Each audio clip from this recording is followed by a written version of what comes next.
New Jersey Motorsports Park turned up the heat on NARRA's Whelen US Time Trial and US GT Championships for rounds 7 and 8, June 8 through 10. And it wasn't just the weather, both series providing plenty of action, drama, heartache and elation. The Whelen US Time Trial field oversubscribed with a huge influx of time attack drivers, organisers choosing to limit entries to keep the track density low. New competitors also graced the US GT Championship, including plenty of Northeast natives. However, it was regular racer Mike Hartley, a New Jersey local, who showed his hospitality via sponsor Designs Construction, welcoming teams with a Friday night feast. Speaking of GT, Jim Booth turned up with new equipment, a 458 Ferrari Challenge. So I had to get a backup car because I've been having some mechanical issues with my Comp Coupe. And so we've been able to do very well on Saturday. We've won the races that I've raced the Comp Coupe in, but then you can't race it on Sunday because it's a, I've had a clutch, I had a piston go bad, and so I decided to get a backup car. The Viper is like riding a bunking Bronco. This Ferrari's like dancing with the ballerina. We'll take another look at that machine later, when Kelly explains NARRA's simple rules. Tongues were also wagging about who won the other big race of the weekend. With plenty of races and racers at heart on NARRA's staff, it was time to settle a score once and for all. Who was the fastest of them all?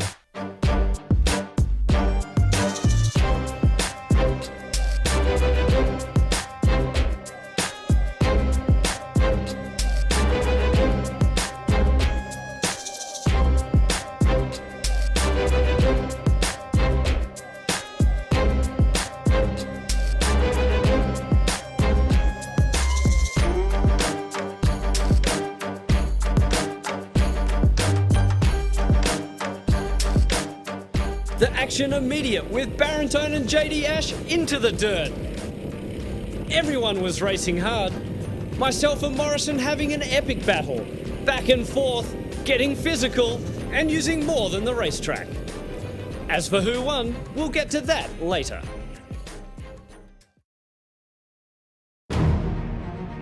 The real competition didn't disappoint either. Reverting to plan A, Booth chose to run his formidable blue McDonald's Viper in the US GT Championship and put it on pole, but only just from Jim Stout.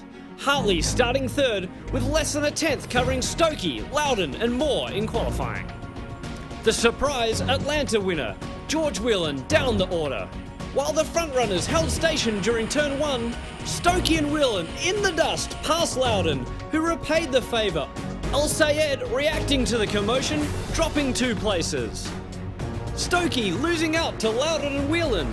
Al Sayed dropping a place to McIntosh, who rocketed up through the field from 13th to be 9th by the end of lap 1. Whelan also charged hard, picking off Loudon, Stokey and Solberger over the next few laps. But he would never quite catch Hartley.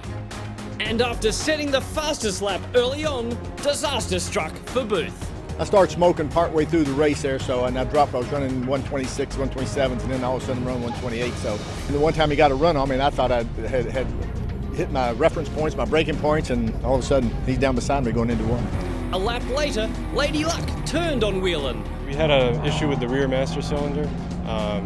Brakes just gave out going into turn 1 and just didn't really come back at all. So. Meanwhile, Stokey put Loudon between himself and David Moore, who was also under pressure from McIntosh. McIntosh making it stick on lap 5. But a few laps later, Moore repaid the favour, and while in a different class, began battling Loudon, something he would regret on Sunday. That was a lot of fun with Steve. We were really mixing it up well, and I learned an awful lot of racecraft following behind him and trying to get around him, and he didn't make it easy to let me past him, and I don't think I made it easy for him to hold his position, so it was a lot of fun. NARRA, this is a great place for us to come out and play. It really is. Thanks. Further back, it was a battle between David and David. Greenman passing Ricky, turning his first US GT appearance into a win. The Nissan of Boccanelli, home third in GT3. Loudon the GT2 winner from a hard-charging McIntosh. A convincing win too for Stokey in GT1. While in GTU, hometown hero Hartley held station the entire race. Well, didn't have much for them too. The car was acting up. Thought the two of them battling out there we'd be able to get a run, but we're getting a little misfire going on and the car's stuttering, but we gave it the best we could, so we'll take third. Making it 2 wins in a row over Booth. For Stout, it was business as usual. I knew I could catch up with him, so I was trying to conserve the car, the temperature, and wait my shot, and I got my shot going into 1, and once I took it, I got down to business. Supporting the US GT and Whelen Time Trial Championships in New Jersey, Formula 1000 Championship Series, marking the first time a NARRA event has ever hosted open-wheeler racing. Brandon Dixon, the winner of Saturday's race, while Bill McLaughlin broke through for his first win on Sunday.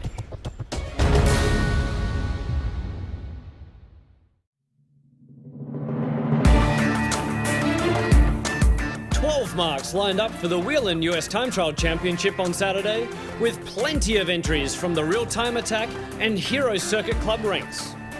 All eyes were on last year's victor, current US TTC lap record holder Philip Grabau. But as he wound up the wick, his engine whimpered. Seems to be the second event in a row where we've cracked a block on the motor. Not sure what's going on. It's something that we haven't had issues with for years, and then just all of a sudden we seem to have it. 2 brand new blocks in a row are failing. It's real disappointing to show up and not even do 1 lap and have that happen. Topping the charts and TT Unlimited in session 1, the boy with the new toy. I got the car a week ago when I was anxious to get it to a track. I obviously can't go out and test it on the street, so I brought it here just to see what it would do. And I was quite impressed with the car. It's just so nimble, so agile, so easy to drive. Also quick out of the box was TT1's Richard Starter. At the first session would probably be where we could get it, so we hammered it down there and it proved to be correct. And while Katz was quicker in every other session, an error had cost him. Yeah, the first session I made a critical error. I went out on the Pilot Sport Cup tires that the car comes with stock, which are great tires, but they don't hold up to the Hoosiers on the track. So we got our times on the first session, while I should have put the Hoosiers on for the first session while the track was nice and cold. Frank Hart completing the podium in TT1, while Jake Parrott put his Camaro second in Unlimited, with Alan Cohen giving Cadillac its first Whelen US TTC podium. A staggering 14 cars were entered in the TT3 field, and straight to the top, Ben Lesnak, who also highlighted the need to get it done early. The track's in good condition for these early runs, and it's getting really hot in the afternoon. Times drop off. After putting in a time to be second in class, fellow vet driver Scott Mandel pushed a little too hard. The first competitor to throw down the gauntlet in TT2, Ty Depp, also the fastest of an onslaught of 6 Mitsubishi Evolutions competing in New Jersey. Responding in the second session, Mark Forenbauer, but it wouldn't be enough. Depp extracting even more in session 3. It was pretty much learning the new tires. I had these new Hoosiers on my car, and I was pretty much trying to learn how to drive the car on the Hoosiers. There's a lot more grip. But a new contestant had entered the ring. Peter McIntosh deciding to do double duty and blitzing them both. Depp relishing the challenge. Oh, it's great. I mean, I like to see, different cars, different platforms out there, and try to keep up with them, It's a great event. I mean, these guys put up a really good event. I mean, I run with a lot of other clubs, but these guys are top-notch. We enjoy running with them. Ray Cocosiello never giving up either. His GTR, 4th fastest in TT2. Also finding plenty of pace in the final run, 6 TT3 drivers, including Grabau, who was back in Element Tuning's stock Scion. Yeah, we decided to make lemonade out of lemons, and we brought our 2013 Scion FRS out here, and we're just making the best of it. We thought we would have fun. We're going to develop this car and turn it into a potent time attack car, so why not go ahead and test it stock and see how it does. We just threw some of the race tires on it, and it's running real quick actually. Christian Stanizu, Tim Brownawell, and third placed Edgar Cabrera also finished the day with their fastest time. but no one would touch the morning pace of Mandel or Lesnak, who was hungry for the win. Focus on the class win because of tire contingency. It's a really wonderful thing to have. The participation of Hoosier to come out and offer that up to the winners. So I'm not so concerned with overall times, and especially on a hot day like this, it's just good to be fast relative to everybody else. And given the diversity of the Whelen US TTC field, we thought we'd delve into what's a better mousetrap. This is what the Whelen US Time Trial Championship is all about. High horsepower cars of all makes and models. We've got the Corvette, a large displacement engine, rear wheel drive, American muscle car, versus the Mitsubishi's 4-cylinder all-wheel drive and turbocharged configuration. So we asked each driver what their competitors' strengths and weaknesses were. This track has some very fast turns and some tighter sections. We're running the chicane today, and an Evo is definitely going to have an edge coming out. It's a tight turn under a lot of throttle, and the Corvette likes to get a little sideways there. The strengths of the Evo over a Corvette are definitely coming out of a corner. I have the advantage of all-wheel drive, so I'm trying to get on the gas as soon as possible and maximize my straight line speed. It can really take off where the Corvette is kind of struggling for traction in places. The Corvette's got its strengths as well. With it's relatively easy to drive, relatively fast, just about everywhere on the track. So it's simpler. It's a little easier. You give up a little in certain spots on the track, but it's been a winner today. I think it's more about the modifications that I have done to the car. It's a very basic setup. This is my street car that I took out here to time trial. It's got only a coilover suspension and some tires. And it's my first time trial. I'm out here. I'm keeping up with some of the big dogs, and I'm having a good time doing it. So no matter what your weapon, get out here and join the Whelen US Time Trial Championship.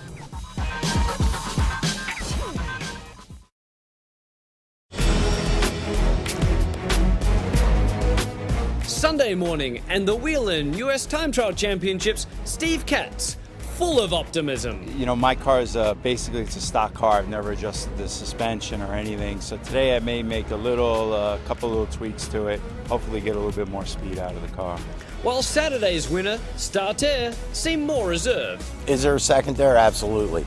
Do I have that second in me to get it? We'll see. Their moods reflected on the track. Katz a full second faster in the first session. Starter bounced back in run 2, but he missed out by a 10th to give Katz his maiden win of the year.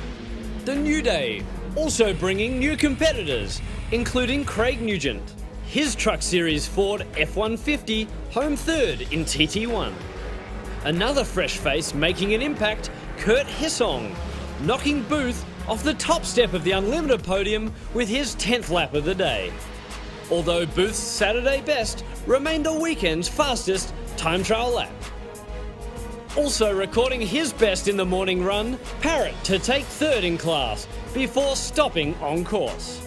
In TT2, the Kaizen car turned up the heat. Scott McIver over 4 seconds faster from Saturday. We had a CV boot issue in the car, and we broke the exhaust manifold, but we kept the car together long enough to put out a pretty decent time today. Decent indeed, relegating Depp to third in class. I knew coming in today that the first session would probably be the fastest session, and I tried to put down everything I had there. I did some changes on the second session, and that basically didn't work. Third session, try to go out and do the same thing as I did in the first session. The track's not there. But in a repeat of yesterday, McIntosh, who had missed the first sessions to concentrate on his US GT effort, did just enough to stay on top. Had a good run out there, got a couple clean laps, held back at the beginning, and let everybody get a good run. They got in some good times, and I just happened to squeak out a nice one. The times also close in TT3. Cars separated by just tenths right down the order all day. Stanzanu pipped the Nissan of Brownawell for 6th. Cantor responding to Coco's Yellows, GTR to take 4th. And Mandel retaliating in session 3 to again take the second step of the podium away from the BMW of Cabrera. Edgar was beating me by 0.003 of a second coming into this last session, and I was able to find a 10th and a half, and I really locked up second place. Very happy. Unstoppable again though, Lesnak, who was already looking forward to his next event. Definitely, I'll be out for at least 2 more. We'll see maybe a third, so we'll see how it goes. But had a great time and looking forward to more weekends with NARRA.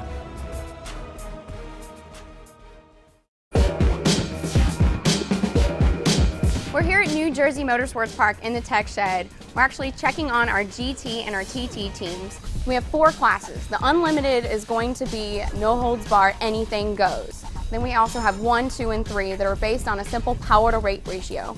We have the cars come in and we weigh the car with the driver in it, and then we divide that by the horsepower that the car makes to the wheel. Drivers have to bring in a dyno affidavit stating how much horsepower their car actually makes, and we plug that into our simple calculator to actually determine the class that they fall into. It's really simple rules. You can have anything like this factory Ferrari behind me to your custom home-built Corvette running in this. Any car can race with NARRA as long as they're fast enough to fit into one of our 4 classes. You won't see any Miatas out here unless they've got a big V8 or a turbo underneath that hood. We also do spot checks with mobile dyno jets and GPS tracking while they're on the track to make sure all of our drivers are staying honest.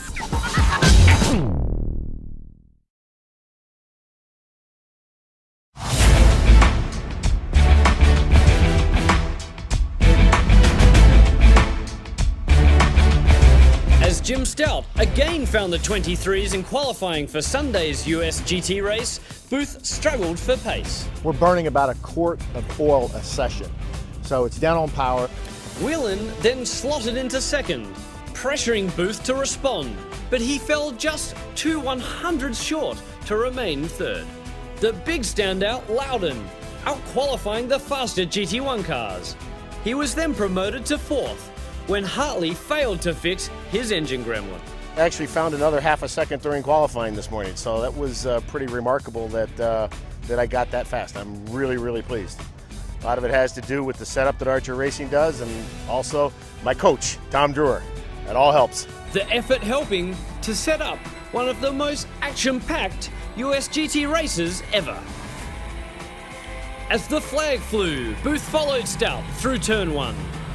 Behind him, Greenman with a great start, past Ricky, past McIntosh, then narrowly avoiding El Sayed, who spun all by himself, allowing Ricky back past.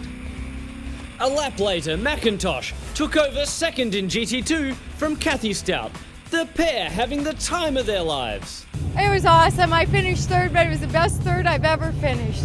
We had a heck of a race and a good fight, and it was a lot of fun. We were all playing nice and clean, but all fighting for every inch we could get. Not to be outdone, the top 3 went at it. Whelan making it stick past Booth. A lap later, an identical move put Whelan into the lead, but Stout wasn't going to give up and retook it through the chicane. The next time, into turn 1, Whelan's late braking took its toll. Booth slipping past. Turn 1 was like the only place I could really find to pass.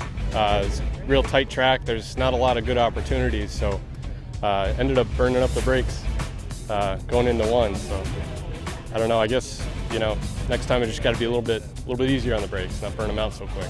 Traffic then giving Booth an opportunity, but the pressure from Stout relentless, and it paid off. Meanwhile, Loudon held a small gap to Moore. Also right there, Stokey, the trio, catching Boccanelli coming onto the straight, allowing Moore to make a run. He momentarily cleared Loudon, but in the braking zone, the pair went for the same piece of track. Stokey, an unfortunate bystander, out, along with Moore, and bringing out a full course yellow. It was a boat race to turn 1, and then then it went south. Found to be at fault with NARRA's "you caused it, you pay for it" policy, Loudon was forced to pay the maximum $2,500 penalty to Moore. We've also heard since he bought and sent parts to Stokey. Typical of the sportsmanship here in the NARRA paddock. The restart reigniting the action. George got a great run on the outside. Jim damn near parked it down there in turn 1, and I had no place to go. I was hemmed in on the inside on that with a lap to go. Whelan then trying every which way to get past, but prevailing again, Stout to take the win. Yeah, it was one of the hardest fought races I've had in some time. I thought I'd have an easier day too. That's why I had an extra cocktail last night to celebrate, but they really gave me a hassle today. But I would like to thank my aero engine builder, my Oakley glasses, and most of all, always forget my crew. I have a very good handling car and a very consistent car, and the crew does that, and I want to thank them for that too.